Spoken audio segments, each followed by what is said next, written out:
The same dessert fork my daughter-in-law handed me still sparkled when she laughed and called me fat. In front of her family, still, I chewed slowly, smiled like a guest in my own home, and watched even my son refuse to meet my eyes. As the lemon glaze clung to my teeth, the laughter thinned. But not one apology came with it. While their voices blended with the clink of glass, I thought, this isn't family, it's an audience. That's when I looked at her, then at the deed framed behind her chair, and remembered whose house this really was. So I served seconds, and revoked her inheritance before the coffee cooled. Before we begin, may I ask, where in this big, beautiful world are you listening from?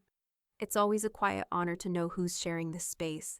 Drop it in the comments, and don't forget to subscribe. Margaret's dining room smelled like toasted lemon zest and vanilla sugar.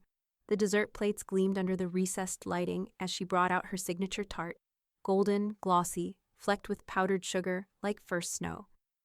You didn't have to go this fancy, Vanessa chirped, reaching for her wineglass. It's just family. Margaret gave a pleasant, practiced smile. You know I like to bake. She set the tart down on the antique oak sideboard.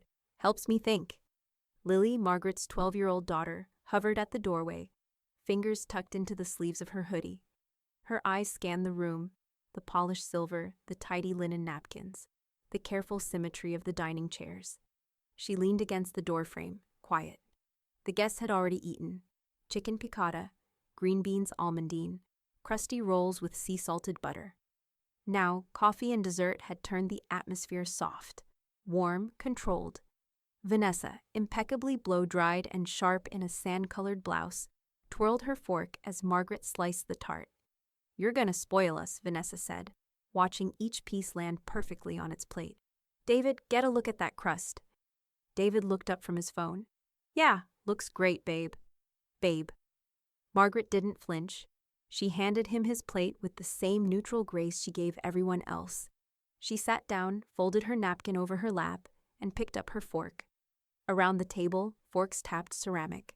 Wine glasses clinked. The lemon tart was crisp, cool, with a bite of acid and the smoothness of sweet cream. Margaret took a small bite, savoring it. Then Vanessa's voice slid across the table like ice water. You could skip seconds, Margaret, she said lightly, lifting her fork again. It'd be better for you. The room didn't fall silent. It filled with something worse. The tight, reflexive laughter of people trying to pretend nothing just happened. Daniel, their cousin from Portland, chuckled nervously. Aunt Jo gave a half-hearted, "Oh, Vanessa," like she was swatting a fly too lazy to kill. David didn't look up. He sipped his coffee and cleared his throat. Margaret looked at her sister. Her cheeks didn't flush. Her eyes didn't dart. She simply patted the corner of her mouth with her napkin and finished chewing. She swallowed. I appreciate the concern, she said, quiet but clear. Then she took another bite. Across the table, Vanessa smirked. Just saying? Wouldn't want you working so hard on these and not fitting into anything by summer. The air shifted, awkward again. Daniel glanced at his wife. Aunt Jo's attention snapped to her wine. David laughed this time, not nervously, just short, dismissive. She's fine, aren't you, Marg? Margaret smiled. I'm fine. Lily, still standing in the hallway, hadn't moved. Her face had gone tight, small. Her eyes flicked from her aunt to her father to her mother, who now calmly took a final bite of tart, dabbed her lips, and pushed her plate slightly forward as if ending a conversation no one else had noticed had begun. May I be excused, Lily said. Her voice cracked, just a little. Margaret turned toward her. You didn't have any dessert. I'm not hungry, Margaret gave her a small nod. Okay, sweetheart. Lily left without another word. Her socks made no sound on the hardwood floors. As the conversation resumed, mostly Vanessa holding court about her friend's third divorce and how predictable it had been, Margaret began clearing the plates. No one protested. She moved quietly, efficiently, stacking the porcelain and scooping up crumpled napkins. 10 minutes later, the kitchen was spotless. The dishwasher hummed. Margaret stood alone in her study, the door slightly ajar. The noise of the dining room filtered in like bad radio, low laughter, the dull thud of a wine bottle hitting the table. Vanessa's drawl. On the far wall hung a simple black frame. Inside was a deed. yellowed at the edges, preserved under glass.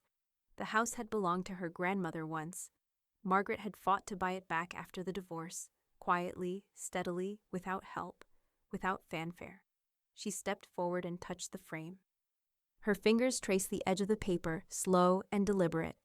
In the reflection of the glass, her own face stared back. Tired? Yes, but not small. Behind her, the voices grew louder again. Another round of laughter. Margaret didn't turn. She stood a moment longer, eyes on the paper, on her name. On the proof of something no one in that dining room understood. Something not measured by waistlines or social charm. She smiled, not for them, for herself, and turned off the light. The photo had been up for 3 hours before Margaret saw it. It was a casual scroll, half awake, mug of lukewarm coffee in her hand. She wasn't looking for anything, just passing time before her next client call. The thumbnail caught her eye, the long dining table, familiar china, Vanessa's manicured hand mid-gesture. And in the corner, caught between a half-smile and the downward flick of her eyes, Margaret, fork in hand, shoulders slightly hunched, caught mid-bite. The caption read, "Some people eat shade for dessert, others just keep serving it." Family drama, lemon fatigue. Her thumb froze over the screen. There were already 32 likes. She recognized the usernames. High school classmates, Vanessa's work friends, even her daughter Lily's art teacher. A few emojis in the comments, laughing faces, lemon slices, the clapping hands. That tart was savage, the dessert and the commentary. She did go back for seconds, though. "Girl, you're unbothered as always." Margaret didn't breathe, not in the conscious way. Her lungs had simply forgotten their part.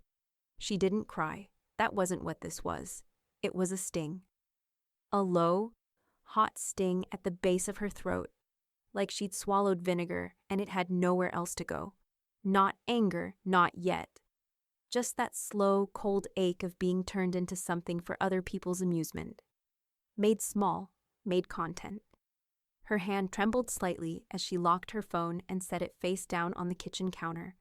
Outside, the wind ruffled the last leaves off the birch trees. A few clung to the back fence like they hadn't realized fall was over. Dottie was already out there in her quilted vest, topping off the bird feeders with fresh seed. The chickadees would come early today. The temperature had dropped, and they knew where kindness lived. Margaret slid the back door open. "Need help?" Dottie glanced up. Always. They worked in quiet for a few minutes. The wind picked up.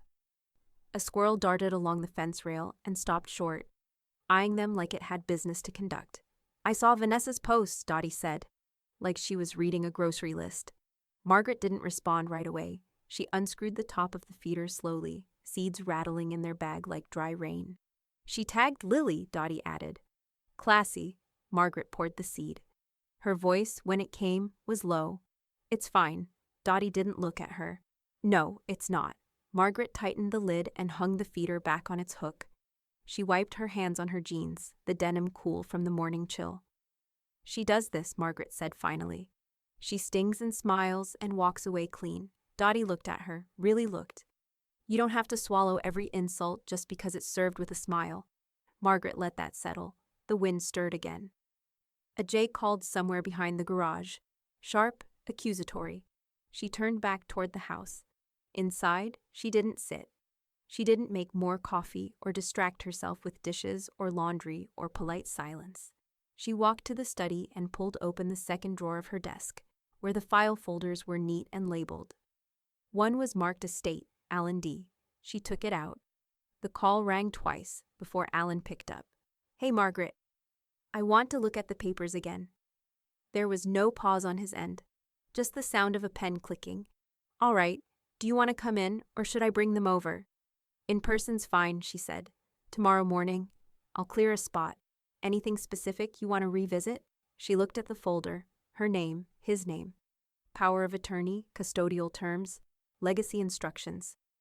All those pieces people think they won't need until they're old or dead. She wasn't either. She was awake. "Let's talk about protection," she said. "And options. Updating contact points. Access. What's visible to who. Alan's voice was steady. "We'll make it clean." She hung up, slid the folder back into place.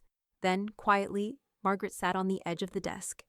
Her phone still lay on the kitchen counter, face down, silenced. It wasn't about manners anymore. Not after being packaged and mocked for sport.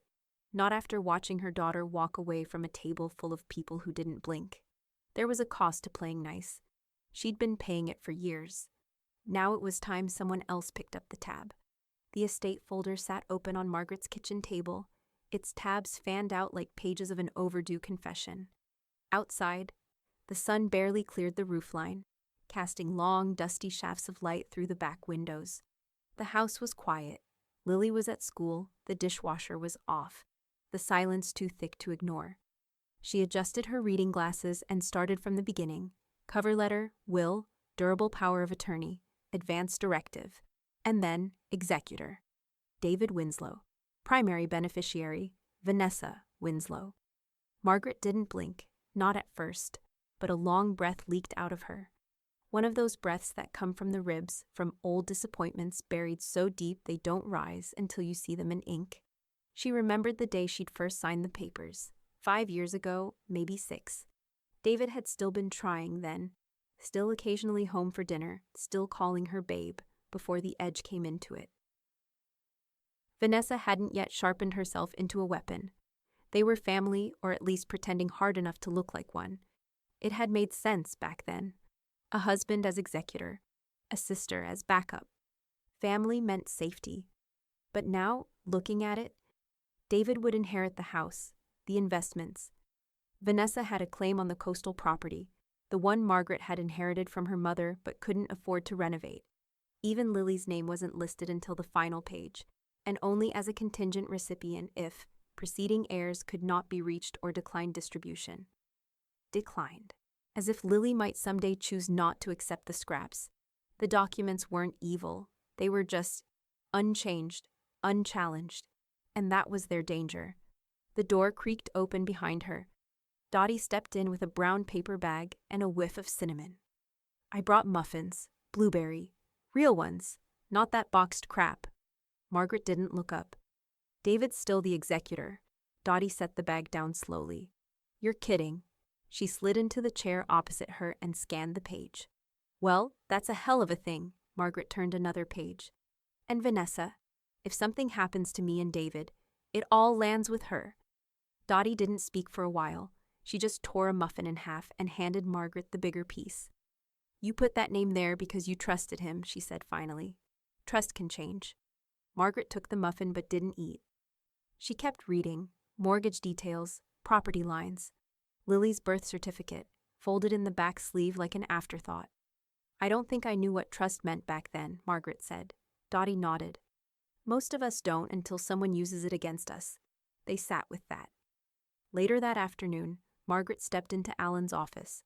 The same paneled walls, same stiff-backed chairs, same scent of old paper and floor polish. He wore a navy sweater today, sleeves pushed up, tie askew. Familiar and focused. He pushed his reading glasses higher. "Ready?" Margaret opened her folder and handed it to him.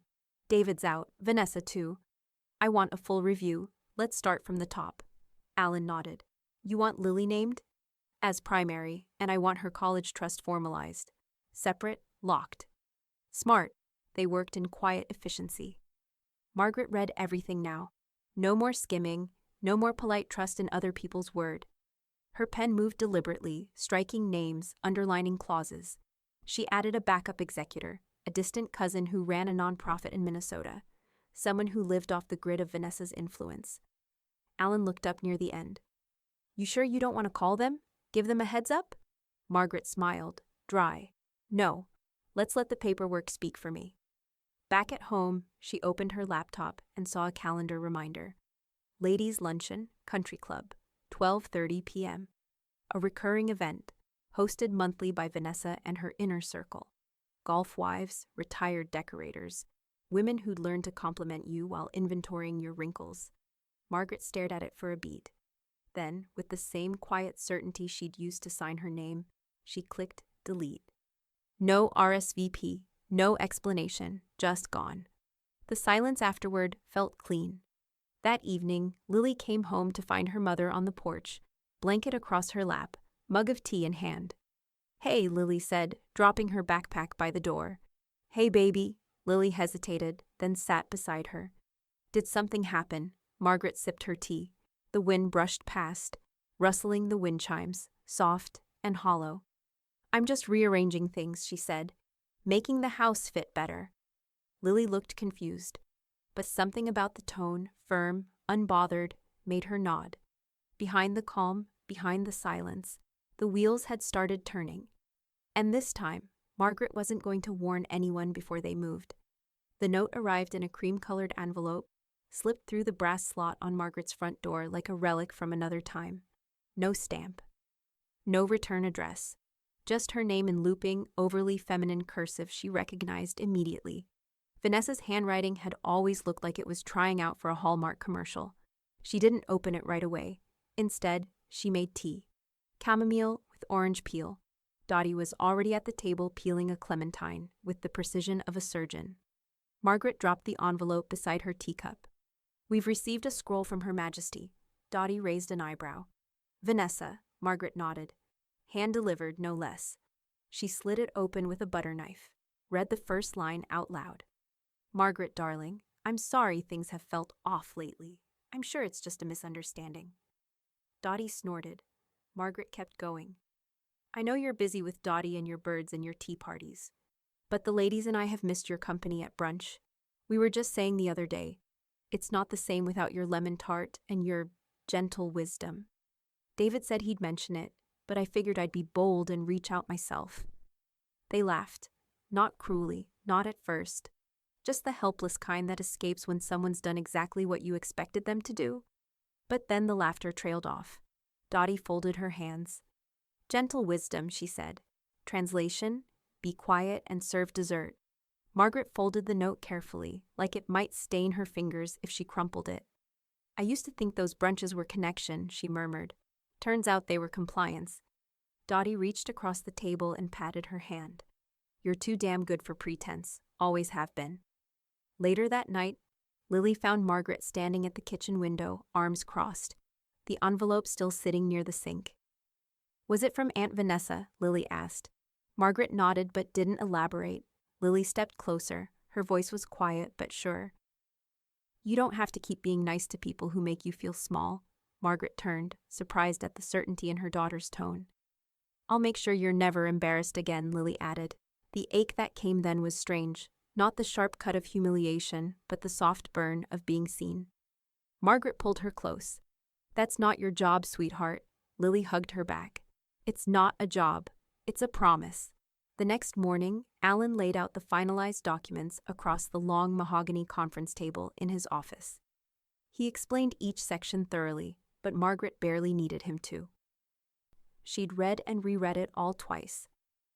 "Last edition," he said, tapping a line near the bottom. "You wanted a clause regarding relationship-based conditions for beneficiaries. I phrased it carefully. The inheritance can only be accessed if the named individual maintains, quote, a demonstrably respectful and consistent relationship with you, as judged by a neutral party or by you in writing. Your call." Margaret scanned the wording. It was sharp, but not petty. Protective, not vengeful. Exactly what she needed. She signed, slowly, deliberately. That afternoon, Margaret hosted her own version of a gathering. Nothing like the country club's white tablecloth gauntlet.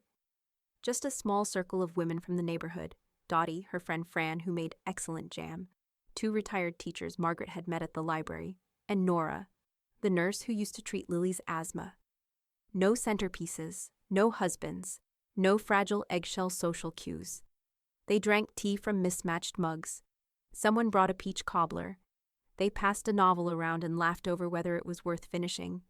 Dottie told a story that ended in a burst of raucous cackles that Margaret hadn't heard from her in years. Not once did anyone ask about Vanessa. And that absence was bliss. 2 days later, David called. His voice was tired, like he already knew he was walking into traffic. "Hey," he said. "Vanessa's wondering why she wasn't invited to whatever you hosted." "It wasn't a formal thing," Margaret said evenly. "Just some friends over for tea." Yeah, well, she saw Dottie post a picture, peach cobbler and all that. She's feeling excluded. Margaret stared at the fingerprint smudge on the refrigerator door. It looked like Lily's, small, sure, unafraid to leave a mark. David, she said, do you know how it feels to be humiliated in your own home? He went quiet. I'm not playing hostess to someone who humiliated me, she said. Not anymore. I'm just trying to keep the peace, he muttered. There's no peace, she said, calm and final. There's just silence, and I've stopped mistaking one for the other. She hung up. In the hallway mirror, her reflection was unruffled. Not smaller, not stooped, just Margaret. No caption needed. The knock came just past 3, sharp, deliberate, the kind that demanded to be answered, but wasn't quite rude. Margaret wiped her hands on a dish towel and moved slowly to the door. Through the peephole, beige trench coat, a glint of gold heels, and a painfully familiar boxy smile. Vanessa.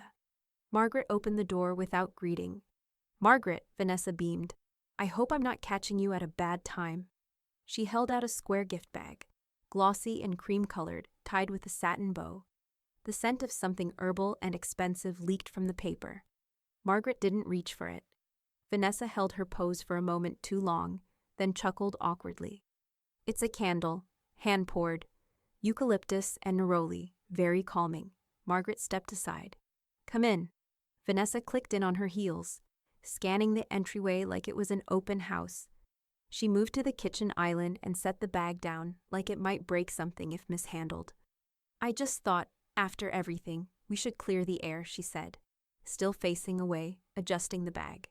I mean, people are so reactive online, right? I didn't mean anything with the caption. Honestly, I was poking fun at myself too. Margaret made her way to the tea kettle, poured hot water into 2 mugs. I saw the comments, Margaret said without looking up. It wasn't just about you. Vanessa gave a delicate shrug. People read into things, you know how it is. We've all said dumb stuff. Besides, I didn't think you'd take it so personally. Margaret carried the tea over. You thought wrong. They sat across from each other at the small kitchen table. Margaret with her spine straight and her face unreadable, Vanessa with her legs crossed, dangling one heel like it was an accessory to her apology. Vanessa stirred her tea with the provided spoon but didn't sip. You look good, by the way. Slimmer. Are you doing something? I know there's that new tea that curbs appetite. I can send you a link. Margaret blinked once. I'm not on a diet. Well, whatever you're doing, keep it up. Vanessa flashed a smile that didn't reach her eyes. Just trying to be helpful. I didn't ask for help. Vanessa faltered just slightly. Then she leaned back, the show of effortlessness tightening into something brittle. You know, she said, setting down her spoon, I was hoping this could be a reset. We've both said things. And now with the family watching, it doesn't help anyone when we're distant. From the hallway, the creak of a floorboard. Then Lily's voice, clear, neutral, but cutting. Is respect part of this reset? Or just the pretending? Vanessa turned, startled. Lily leaned against the doorway, arms folded. I'm just wondering, for future reference. David appeared behind her, looking like he'd rather be anywhere else. Vanessa, maybe... I'm fine, she said, flashing her teeth again. It's fine. We're all just communicating. Margaret stood slowly, walked to the counter, picked up the candle bag. The ribbon had come slightly undone. She didn't retie it. She walked it back to the table and set it in front of Vanessa. Not harshly, not pointedly, just decisively. You should keep it, she said. Gifts are nicer when they're sincere. Vanessa stared at her. Not angry, not humiliated, just confused, as if a script had been dropped and no one had told her where the next line was. David cleared his throat, clearly sensing the ice had stopped being metaphorical. We should head out, he mumbled. Thanks for the tea. Vanessa stood, slower this time. She didn't take the candle. At the doorway, she turned. I came here to fix things, Margaret. No, Margaret said. You came here to manage the fallout. That's not the same. Outside, the gold heels clacked down the front steps. David followed, hands in his pockets. Margaret shut the door gently, then turned the lock. Lily stepped forward, uncertain. You okay? Margaret nodded.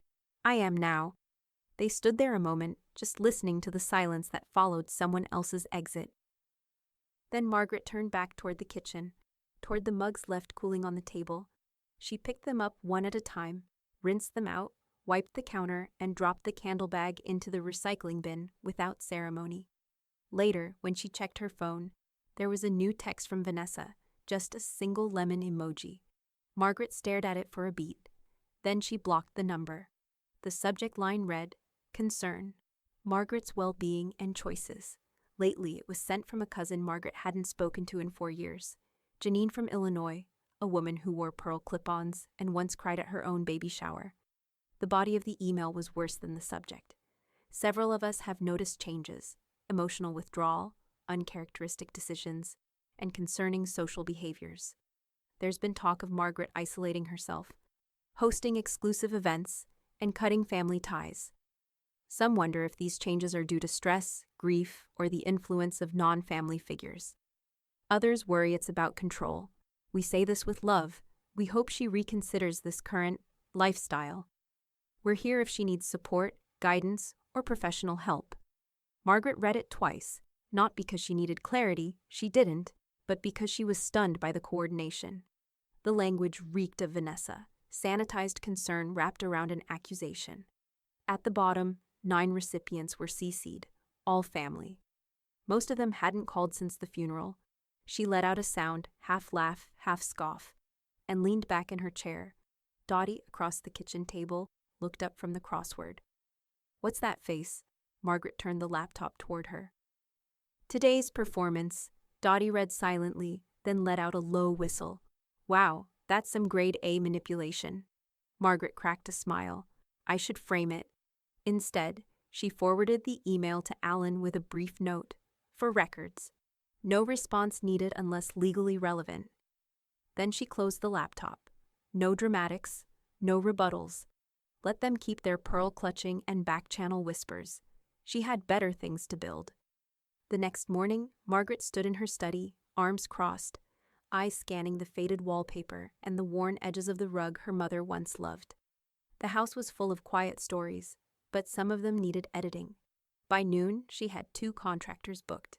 The wallpaper would come down, fresh paint, brighter lighting, a new lock on the French doors, motion detectors outside. Not because she was afraid, she just wanted it to be hers, down to the studs. Ownership didn't have to shout.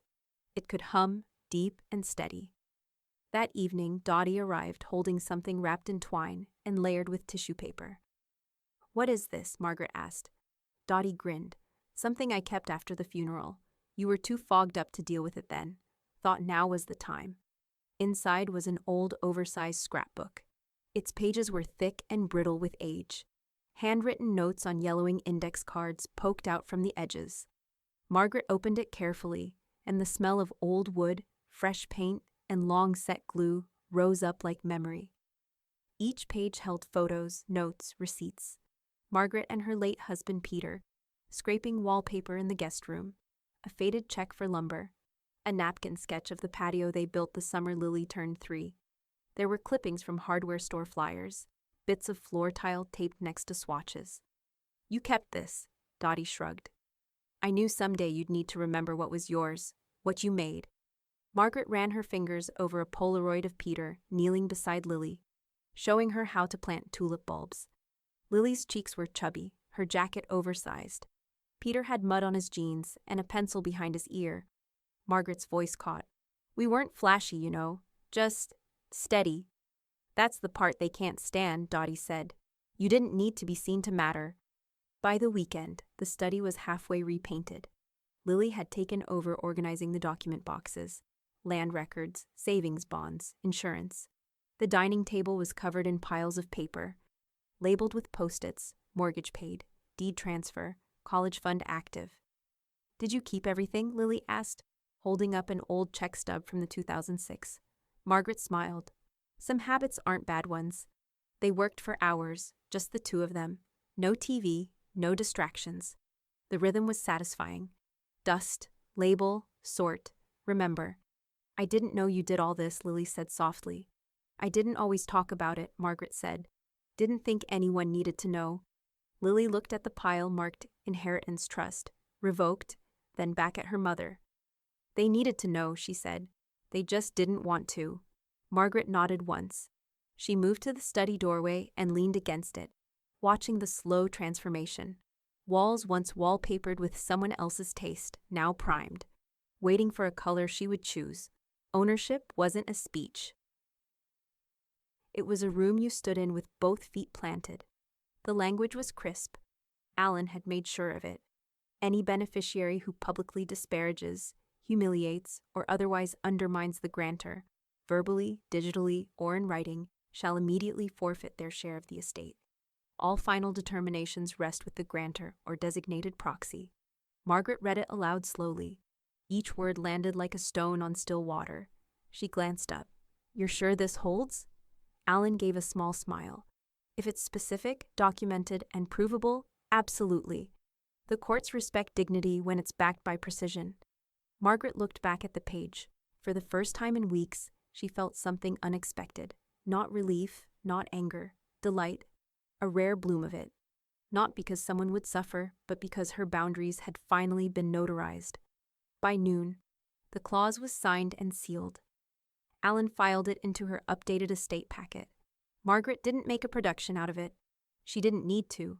The truth was tucked into legal binding, invisible to the world, but sharp enough to draw blood if touched. The whisper started the way these things always did. At someone else's kitchen counter, in a house full of matching mugs and half-finished conversation. "Did you hear Margaret's redrafting things?" "Really?" "Oh yeah, took David off. Lily's listed now. Vanessa's not mentioned." The details were foggy, no one could cite a source, but the ripple was real, and sooner or later, the ripple reached Vanessa. She confronted David the same way she always did, with a casual tone and a steel edge. "Is she changing her will?" Vanessa asked, swirling the last of her Pinot in a crystal glass. David looked up from his tablet. "I don't know. She's doing something. I can feel it." Vanessa's voice pitched higher.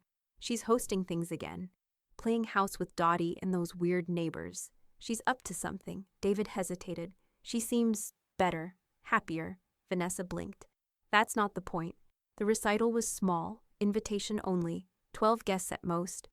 Margaret's parlor had been freshly painted a soft heather gray, and the old upright piano gleamed with polish. Lily stood beside it in a navy dress and flats, hands steady. Margaret had found the sheet music tucked inside a folder labeled Peter Duets. It was an old family sonata, not flashy, but layered with slow crescendos and patient beauty. Dottie served tea. Fran brought lemon loaf. No one clapped between movements. When Lily finished, the silence stretched for a breath before the applause came. Soft, warm, honest. Margaret sat in the back corner, watching the room. There was no social peacocking, no whispering in corners, no obligatory compliments. Just people who had shown up because they wanted to be there. She didn't miss the grand luncheons. She didn't miss the women who'd measured her behind their smiles. "Your home feels different now," someone said afterward. "It's like, it's yours again." Margaret smiled. "That's because it is." Vanessa saw the photos an hour later, posted by one of the guests on Instagram. Lily at the piano, Margaret in the background, smiling. A tray of lemon loaf beside linen napkins and fresh flowers. The caption read, "A lovely afternoon with real music and real hearts." Vanessa closed the app, reopened it, reread the post. Then, without thinking too hard, she opened her own feed and uploaded a photo of herself in oversized sunglasses, sipping a mimosa on a patio. No caption, just a story tag. Etsy at Sats Family Drama. Sister Act. Some people's silence is screaming within 10 minutes. It had 3 fire emojis and a single skull. She waited, watching for Margaret to respond. Nothing came. Margaret wasn't looking, but Alan was documenting. It started as a whisper over champagne. "She's always been a little delicate. Ever since Peter passed, you know. Something about the will, or her meds, or maybe just the age catching up." No one said senile out loud, not at first, but the implication drifted like perfume. Sweet, cloying, impossible to scrub out once it clung. By the end of the month, Margaret's name was being said less and suggested more. Invitations slowed. Group texts went silent. Even Harper, who used to beg for Margaret's lemon tart recipe every spring, now offered only tight nods in passing at the club. Margaret noticed. Of course she noticed, but she didn't flinch. She filed the change under a quiet category she was building in her mind. Consequences of saying no. The tea at her table stayed warm. The friends who mattered kept coming. Still, Dottie caught wind of the rumor at bridge. Loud enough to hear, quiet enough to deny. Harper had whispered something behind her hand to a woman in pearls, something that made both their eyebrows rise like synchronized swimmers. Dottie didn't wait. Between deals, she leaned across the table, smile razor thin. I hear you think Margaret's losing her edge. Harper blinked. I didn't say that. You did, Dottie said. You just tucked it in a tone. There was an awkward chuckle from the pearl wearer. Harper straightened her necklace. I just meant she's been different lately. Different doesn't mean diminished, Dottie snapped. It means she finally stopped baking for people who mock her behind her back. Someone coughed. Someone else adjusted their purse strap.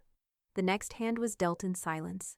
Back home, Margaret sat with Lily on the couch, thumbing through an old family binder.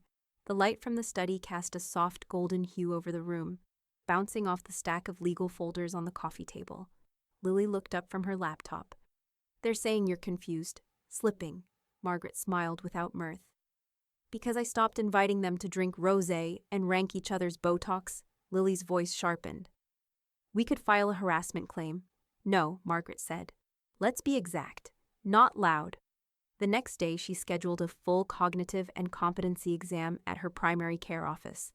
Not because she needed to prove anything to herself, but because sometimes truth deserved documentation just as much as insult did. Alan, of course, approved. Smart move, he said. Better to have the receipts now than scramble later. Margaret nodded. I'm not planning to defend myself. I'm just keeping my records tidy. That weekend, Lily brought in a different kind of file. Financial aid reports, tuition projections, private trust regulations. Did you know, she said, tapping her screen, you can shield certain assets if they're earmarked for charitable scholarships. Margaret raised an eyebrow. Like for kids? Like for kids in town, or anywhere. You'd still control it, but the money's technically protected. Can't be challenged in probate. Margaret leaned back in her chair, the idea blooming like wildflowers across dry soil. Peter had always wanted to start a community foundation. He'd written it once on a napkin. Margaret, even one smart kid from this town deserves a chance. She'd tucked it into a drawer and forgotten it, until now. Within a week, she had the name registered. The Winslow Community Scholarship, in memory of Peter J. Winslow. Funded quietly, administered legally, publicly announced at the library on a small bulletin board beside the children's reading corner. It wasn't about legacy for its own sake. It was about building something that couldn't be undone by a smirk or a rumor or a caption. A whisper might sting, but a scholarship lasted generations. Back at the country club, Harper mentioned the foundation while reapplying her lip gloss in the locker room. It's sweet, she said, but doesn't it feel like a last-ditch thing? Vanessa, standing behind her, met her own gaze in the mirror. Or a chess move, she said. People don't get generous unless they're hiding something. Harper tilted her head. You think? I know, Vanessa said. Her smile never reached her eyes. The envelope was thick, cream-colored, and bore a law firm's seal Margaret didn't recognize. Inside, a formal letter, perfectly vague and deeply unsettling. This correspondence is issued in relation to potential concern over decision-making capacity and estate management practices.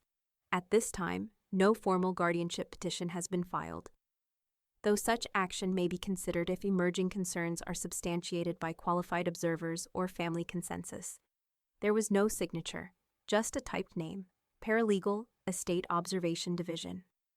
Margaret folded the letter once, then again. Her fingers didn't shake, her mouth didn't twitch, but her breath caught slightly in her chest. Not fear, exactly, more like disgust wrapped in silk. Alan read the letter twice in her kitchen, his glasses low on his nose. They're not filing, they're hinting, he said. It's bait. From Vanessa? He hesitated. She's not mentioned, but it's written in the language of someone who wants to test your defenses, without announcing war. Margaret poured them both coffee. Then we answer without flinching. Alan smiled. That's what I hoped you'd say. They moved quickly. Alan drafted a formal reply, respectful, airtight, with enclosures to prove Margaret's current legal, financial, and medical competence. Margaret provided recent cognitive assessment results, annual tax returns going back 5 years, utility bills, notarized personal references. Over-document, Alan advised. Make it harder for them to lie than for us to tell the truth. Margaret nodded. Let's not just prove I'm capable, let's make them embarrassed they ever questioned it. That weekend, Margaret taped up a flyer in the town bakery window. Winslow House Fall Bake Sale. Proceeds to benefit local scholarships. Saturday, 10 a.m., 2 p.m. Cider, pie, live piano, and friendship. Welcome. Dottie handed out flyers at the farmer's market. Lily posted it on community boards and tagged local teachers. By Saturday morning, Margaret's front lawn held 2 folding tables lined with apple tarts, cranberry bars, spiced pumpkin loaves, and handwritten recipe cards. Dottie manned the cider urn. Fran brought folding chairs. A student from the high school jazz band played soft music under a pop-up tent. Margaret wore a blue apron and a quiet, calm expression. She greeted every neighbor by name. When people stopped by, she chatted lightly about zoning updates, local elections, and her new composting plan. No one saw a woman unraveling. They saw a homeowner, a widow, a mother, a neighbor. At one point, a woman from town, May Withers, 72, sharp as glass, leaned in and whispered, "If you're going senile, I hope I go next." Margaret laughed harder than she had in weeks. Inside, Lily rolled dough on the floured counter while Margaret cut apples into thin wedges. People really showed up, Lily said. Even that cranky guy from the post office came. Margaret glanced out the window. They're not just showing up for pie, Lily grinned. They're showing up for you. They baked 3 more pies in silence, not heavy, not tense, just present. It was the kind of silence you earned after you'd been underestimated too long. Vanessa's response came, as always, online. She posted a filtered selfie in her car, eyes slightly misted, captioned with, "Just visited a wellness clinic today. Mental health matters, especially for those of us trying to support family going through hard seasons. Let's normalize compassion. Check on your strong friends. Grace over gossip." She followed it up with a carousel of stock images, a stethoscope, an open journal, a pine-scented candle. In the comments, someone asked if everything was okay. Vanessa replied with a heart and, "Just trying to help where I can." The following Monday, a nurse practitioner from a private clinic left a voicemail on Margaret's home line. "Hi, Mrs. Winslow. This is Jen from Silver Creek Wellness. We received a third-party inquiry suggesting you might benefit from an at-home check-in. Of course, this is non-compulsory. We're available to schedule a visit if desired. Please return our call at your convenience." Margaret played the message twice. She didn't speak for a long moment. Then she picked up the phone and pressed redial. Alan answered on the first ring. "She's escalating," Margaret said. "I heard," he replied. "Want to meet tomorrow?" "No," Margaret said, voice cool and clear. "I want to host something." Jen from Silver Creek Wellness showed up in flats and a cardigan, clipboard in hand, eyes kind but cautious. Margaret greeted her in pressed slacks and a pearl-button blouse. There was a fresh pie cooling on the counter and a vase of marigolds on the table. The air smelled like cinnamon and hardwood polish. "No need to remove your shoes," Margaret said politely. "We're not fussy." Jen blinked, then smiled. "Thank you." They sat in the parlor, Margaret in her favorite armchair, Jen across from her, tablet propped on a leather folio. "Let's begin with orientation," Jen said. "Can you tell me today's date?" Margaret didn't hesitate. "It's Thursday, October 17th, 10:38 a.m. by that little clock on your tablet." Jen clicked her pen once. "And who's the current president?" "Regrettably, still the same one as last week." Jen chuckled. "Do you know where you are?" "Winslow House," Margaret said, folding her hands. "In the town of Brookstead, 4 blocks from City Hall, 3 from the library, 1 from the bakery that still burns their croissants if you go too early." The questions rolled on. Margaret answered each one not just correctly, but with clarity, composure, and the faintest glint of amusement, like someone politely tolerating a quiz show she hadn't signed up for. When Jen finally asked, "Do you ever feel unsafe at home?" Margaret raised one brow. "Only when I run out of lemon zest." 3 days later, an affidavit arrived from the clinic's legal department. It was clinical but clear. No cognitive concerns. No medical flags. Resident is lucid, organized, and fully capable of managing personal affairs. Alan read it out loud in Margaret's study, then handed it to her like it was a medal. "Well," he said, "she won't like that." "No," Margaret said, placing it neatly in the folder marked Guardianship Defense. "She'll hate it." Word traveled. Not loud, but fast. At the pharmacy, someone clapped Margaret gently on the shoulder and whispered, "Glad you're still sharp." At the post office, the cranky clerk actually smiled. And at the country club, the whispers softened. "She's really holding it together."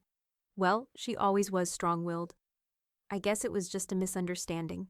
Margaret said nothing. She just kept showing up, quietly dressed, calmly composed, politely exact, letting their embarrassment arrive late and alone. Still, Vanessa didn't quit. Her lawyer, one of those aggressively gentle types, sent Alan a memo. "Given the family's evolving concerns, we reserve the right to review trust changes and pursue appropriate legal recourse if harm or undue influence is suspected." Alan snorted when he read it. Margaret just said, "Noted." And then she got to work. She began writing letters to Lily. Not emails. Not voicemails. Letters. Long handwritten ones, each sealed in an envelope and labeled with a milestone. For your first apartment, for the day you feel invisible, for when you miss me but can't say it. She placed them in a metal lockbox with a keyed latch and gave the spare key to Alan. "Just in case," she said. He didn't argue. Next came the library.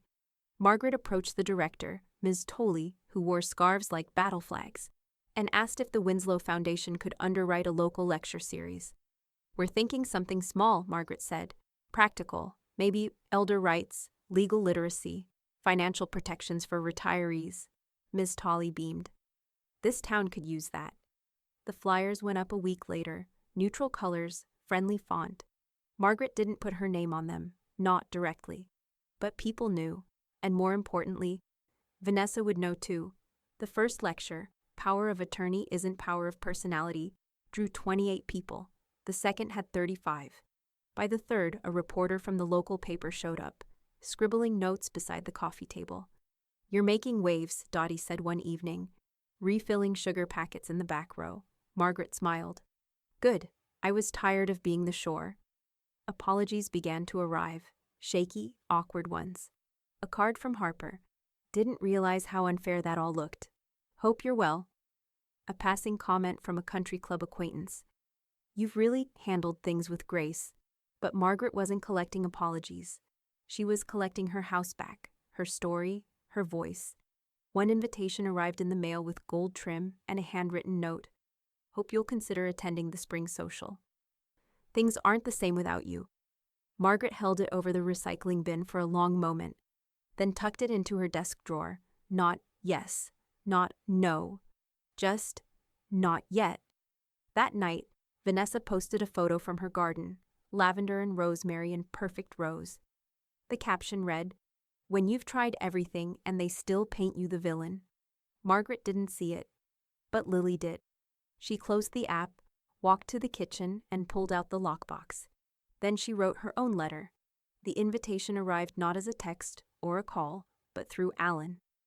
"She's requesting a family meeting," he said, holding the printed email between two fingers like it might leave a stain. "Vanessa says she wants to clear the air." Margaret sat across from him, her fingers loosely wrapped around a mug of lukewarm tea.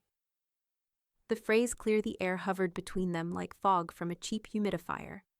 "She's pivoting," Alan added. Tone softened.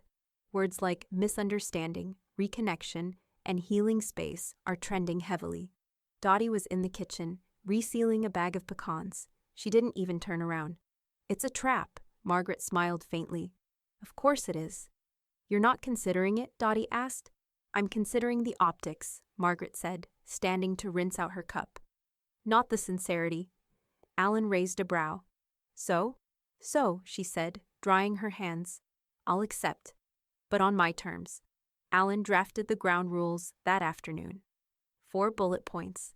Calm, legal, clean. The meeting will be professionally mediated. All parties must agree to a no interruption, no insult policy. No filming. No social media mentions during or after the meeting. A neutral third party will be present to record minutes and notarize key statements. The email was sent to Vanessa's legal team before sundown. She agreed within the hour. Publicly, she responded with grace. One of those performative emails full of butterflies and appreciation for the opportunity. Privately, though, she moved fast. David got 3 new ties dry cleaned. Vanessa booked a hairstylist for the morning of the meeting. She made notes in her phone, open with emotion, mentioned childhood, tears optional but useful. Her game wasn't clarity, it was conversion. Charm and sentiment had always been her fallback. And this time, she was betting on the power of being the one trying. Lily wasn't buying it. She's not coming to talk, Lily said, closing her laptop. She's coming to sell a story. She always does, Margaret replied, flipping through her planner. Lily opened her desk drawer and pulled out a folded note card. I wrote something, she said quietly, just in case things go sideways. Margaret looked up.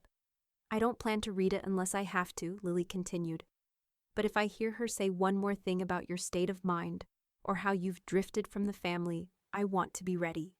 Margaret crossed the room, took the note card gently from her daughter's hand.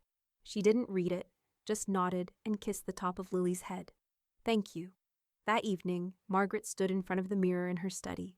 The newly painted walls were still bare, waiting for the frames she hadn't decided on yet. It suited her, a room in transition, blank space with structure. She practiced saying, "That's your opinion." Then, "I hear your concern, but I disagree." Then simply, "No." Each phrase was a gate. Each pause was a hinge. She'd spent too many years with sharp retorts caught in her throat, trading dignity for politeness. Now she was rehearsing power in lowercase. Dottie walked past the door and paused. You prepping a TED Talk? Margaret smiled. Just arming myself with calm. Dottie stepped in, holding 2 mugs of mint tea. You know, she's going to try to cry. I know. She'll bring up Peter, twist your grief like a dish rag. I expect it. Dottie handed her the tea. What do you want out of this? Margaret took a slow sip. To leave that room having said less than her and meant more, Dottie nodded. Then she won't stand a chance. The night before the meeting, Margaret tucked one final document into her lockbox. A notarized letter naming Lily, her medical proxy, and sole interpreter of Margaret's advance directive. She'd told no one about it. Not even Lily. Some decisions were their own form of testimony. As she closed the lid, a text came in. Vanessa. Looking forward to tomorrow. I think it'll be good for all of us. Margaret stared at the heart emoji, a small red thing pulsing next to a woman who had tried to dismantle her in pastel. She didn't reply. She just turned off the lamp and slept through the night. The leak came just hours before the meeting, a 27-second audio clip. Just enough time to burn a reputation if trimmed right. Margaret's voice, recognizable, calm, clipped, played on loop in a private Facebook group. No, I don't care what she thinks. She lost her place at this table the moment she turned my grief into sport. No context, no mention of the baiting, the years of erosion, or the setup that preceded it. Just that one sentence, sliced clean of nuance and served cold. By noon, someone had posted the clip anonymously on a local message board under the title, Brookstead's Sweetheart or Cold Tyrant. Social factions form before the kettle even boiled. She sounds bitter. She's protecting herself. Listen to the tone. That voice? That's not dementia. That's decades of being polite finally cracking. Still, it's harsh. She's family. Exactly. She's family too. Margaret listened once. Just once. Then she closed the tab and turned off the computer. Lily stormed into the kitchen, red-cheeked and shaking. This is war, she said. This is calculated. Someone edited this. Someone wanted it ugly. I know. You should respond. Post something. Clarify. No, Margaret said quietly, pouring water into the teapot. I won't dance to their rhythm. Lily clenched her jaw. But people will believe what confirms their favorite story, Margaret said. Let's make sure our story is lived, not explained. Alan filed an emergency motion the same day. A request to authenticate the audio clip, verify its source, and request an injunction on further sharing if manipulation was proven. It's not about viral drama, he said. It's about legal standing. If they're going to push this publicly, they need to be prepared to defend it under oath. Margaret nodded. I'm not afraid of the truth. Only of the edit. The meeting room smelled like disinfectant and filtered air. A long table stretched through the center, dotted with pitchers of lemon water and neutral-toned notepads. The mediator, neutral, steady-voiced, with a law degree and an allergy to drama, sat at the head. Margaret arrived first. Crisp blouse, navy skirt, no jewelry except her wedding band. Lily stood beside her, a silent witness with a spine made of steel and restraint.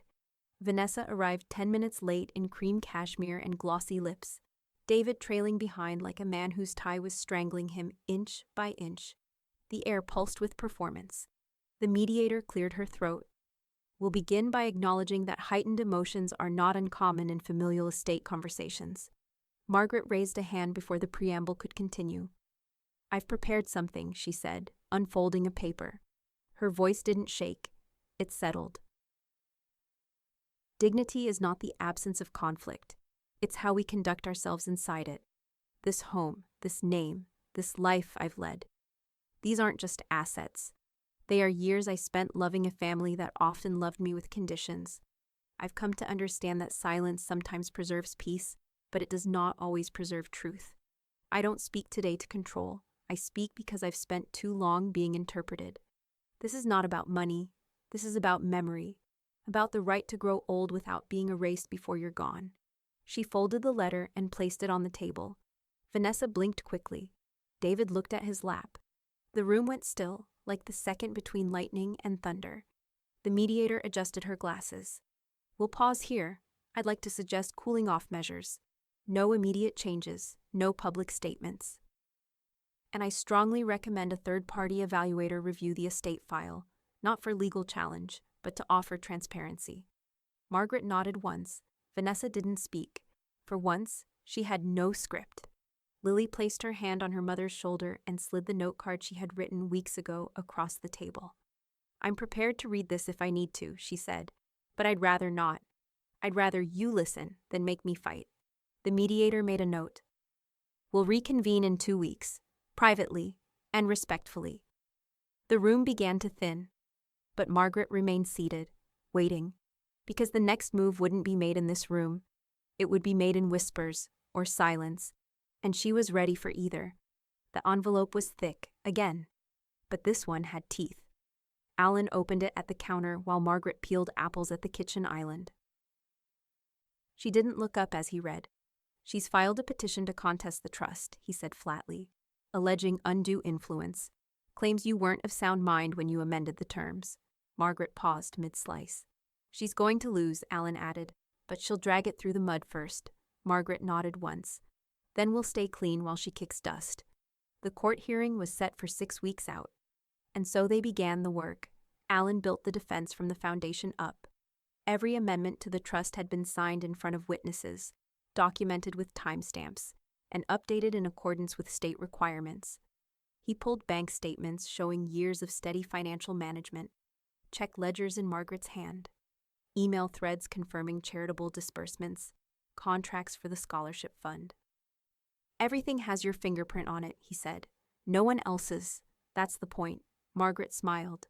She's always hated that I never needed her help. At night, when the house was still, Margaret pulled out the old DVD box and slid in the first disc. Peter's voice filled the room. Fuzzy footage of Christmas mornings, summer picnics, the back porch with sun-bleached cushions. Margaret in jeans and a soft laugh, unpacking groceries. Lily dancing in footy pajamas, Peter waving from the grill. There was no narration, just life. Margaret watched and let the timeline settle over her, stone by stone.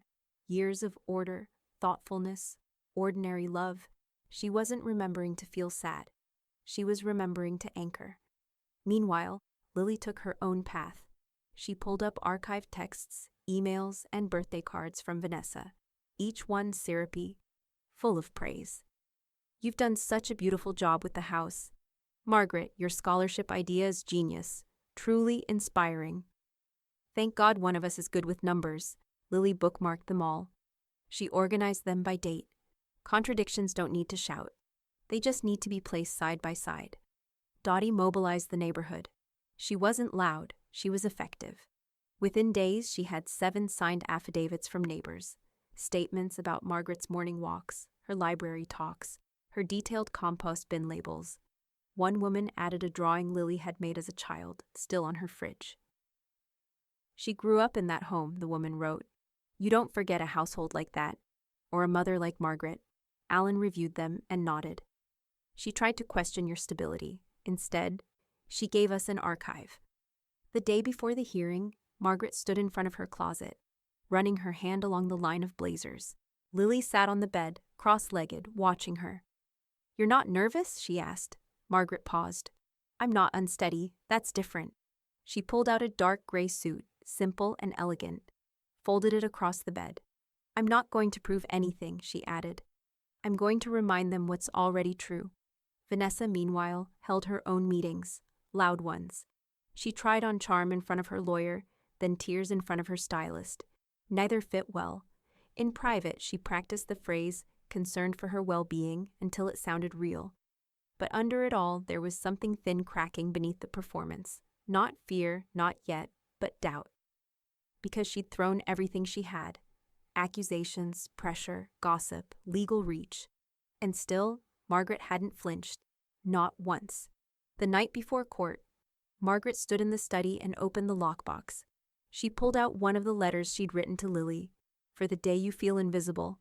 She didn't open it, just pressed it to her chest, then set it gently back. Outside, the wind shifted. October finally leaning toward winter. In the morning, they would walk into a courtroom, and for the first time in years, Vanessa would be under oath. The envelope arrived by courier, white-gloved, signature required, stamped with the emblem of a firm that charged by the syllable. Margaret took it at the door, thanked the courier, and set it unopened on the kitchen table. It sat between the tea kettle and the bowl of fresh apples for nearly an hour before she finally slit the seal. Inside, a typed letter, a check with more zeros than a mayoral campaign, and a 2-page contract written in legalese dressed as kindness. The gist was simple. Vanessa was offering a settlement, financial and familial, in exchange for Margaret quietly stepping down as active trustee. All litigation would halt. No courtroom appearances, no further public conflict. A resolution in the interest of healing and peace. Margaret read it twice, then flipped the check over. One signature away from silence. Lily walked in just as Margaret was sliding it back into the envelope. Is that from her? Margaret didn't answer. Lily picked up the contract, eyes scanning quickly. They're trying to buy you out of your own house, she said flatly. Of your own name. It's just a settlement, Margaret replied softly. It's a surrender, Lily shot back. You built this. It's not negotiable. She left the envelope on the counter like it might catch fire if touched too long. Alan came over that evening and read the contract aloud. Once for the words, again for the subtext. It's legal, but it's loaded, he said. You sign this, you lose any ability to redirect the trust. You lose speaking power on the scholarship board. You lose your vote in Foundation Matters, permanently. Margaret listened, arms crossed, her expression unreadable. Don't do it for quiet, Alan said, gentler now. Quiet can be bought. Peace can't. She nodded slowly, then stood and opened the cupboard where Peter's journals lived, tucked behind the good china. 2 days later, she invited a half-dozen friends for tea. Dottie, Fran, May Withers, the librarian with the short hair and fierce opinions. She served blackberry scones and strong Earl Grey. The parlor windows were open, wind threading through the curtains like a warning softened by memory. Margaret stood by the fireplace and opened a journal with Peter's slanted handwriting stretching across the page. Integrity is what remains when you subtract applause and fear. It's not in the speeches. It's in the unpaid bills you cover quietly. It's in how you speak about someone when their back is turned. If legacy matters, it better be built on something that can survive the silence. She looked up. I just needed to remember, she said. Dottie stood and hugged her without a word. By Sunday, the town had heard. Some admired, others speculated. One anonymous post on the Brookstead message board said, Maybe if she hadn't been so rigid, the family wouldn't be divided. Another replied, or maybe if more people were that steady, families wouldn't fracture. Margaret saw neither. She was in the garden, pruning lavender back for winter. The check sat in its envelope on the dining table until the afternoon sun caught it. Margaret placed it into a manila envelope, along with the unsigned contract. She handwrote one line on top in blue ink. "You can't buy your way out of what you broke." Then she walked to the post office herself, mailed it certified, and kept the receipt. When she returned home, Lily was waiting on the porch. "Well?" she asked. Margaret sat beside her, both hands in her lap. "I didn't flinch," she said. Lily leaned her head against her mother's shoulder. "No, you didn't." Across town, Vanessa opened the envelope with freshly manicured fingers. She stared at the unsigned contract, the check untouched, and then she read the handwritten line, twice. Outside, a single wind chime rang, not from breeze, but from pressure. The courtroom was modest, no wood-paneled drama, just beige walls and careful air conditioning. A clock ticked with more presence than the people seated inside. Margaret sat between Alan and Lily, her posture steady, hands folded loosely in her lap. She wore the same gray suit as before, the hem pressed sharp. Lily mirrored her stillness, chin lifted, eyes clear. Vanessa sat across the aisle, flanked by her lawyer and David, who looked as though he'd aged 10 years in 6 weeks. Vanessa's makeup was perfect, but her foot tapped uncontrollably, the rhythm just slightly off from grace. The judge skimmed the final page of the affidavit packet, then looked up over rimless glasses. "The court has reviewed the claim of undue influence," he said evenly. "We find no credible evidence to support this allegation."